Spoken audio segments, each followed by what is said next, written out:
مرله خو مونږه 2 لکه تقریبا چې لګولې ده. نه 2 لکه ډېرې دي ګزاره وسه بس 81 شوي. 81 ډېرې زیاتې دي. نور هم ګزاره وکړه ځکه چې د قبضې ځای دلته په 140 خرڅېږي نو په دې دغه کې اوس ته ګزاره وکړه. غریبانان خلک دي چې کور به ځان له جوړ کړي. یاره بس اخیری بس 60 هی بس نیاز بله د دې نه به کم.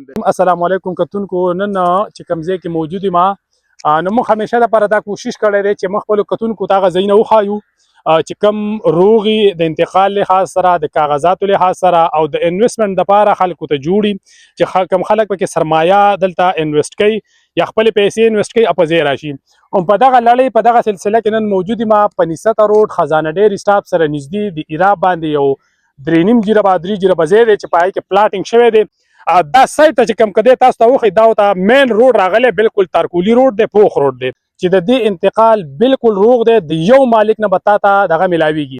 زه د خزانو شټاپ اوسېدونکی یم او دا زمونږ دې سره په دري جایداد هم دی د پلار په نیکه او دا ځمکه ما اخیستې ده. دا موږ پلاټینګ کړه. دا 3.5 جریبه پټی دی او په دې خوا او شا کې د قبضو ځمکې دي. د هغې ریټونه چې دي نن سبا وخت کې دا 140 چلیږي. دا مخامخ ځایونه دي. دی به دا کیمرامین بیا روان دی 1,40,000 روپۍ هغه چلیږي د قبضې ځایونه.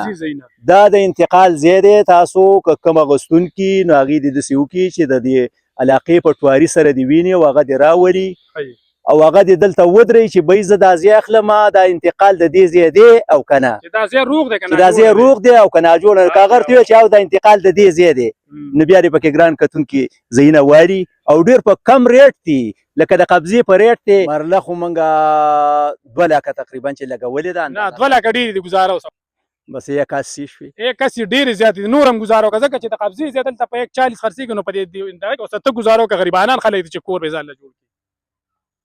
یاره بس اخیری بس 60 هی بس نیاز بله د دې نه به کم. ګرانو کتونکو تاسو ته سنهري اپرچونټي دا ده چې دلته د قبضې ځای په 140 میلاویږي. تاسو ته انتقال د یو مالک نه په یو د ګوتې باندې چې کوم دی تاسو ته د یو مالک نه انتقال به میلاویږي په 1,60,000 روپۍ باندې. نو دا مقام مه میس کوئ. عموماً رابطه وکړئ. د سکرین باندې تاسو ته دا نمبر چلیږي. هغه ځای کې تقریبا چې لکه دې پسې 50 شو 40 شو داسې ورپسې ځه 30 شو وروستو راځي هغې سبا هغومره ګزاره 15 مرلې پکې یو خر شوی دی چې پکې بل خر شوی دی 10 پکې دا بل دی. نن به پټواري راځي هغه خو کچ کړی دی هغه پکې سپیدار کړي هغه ځان سره دا سره کیمرامین دی راواړئ ورځو مخوا او بیا ورپسې چې مرلې یو پلاټ خر شوی دی 10 ورپسې دا بل دی لکه دا پکې په لمبر را روان دي داسې که نه لکه خرڅ پکې شروع شوی دی. خپل تعارف وکړئ بیا راته دا ووایې.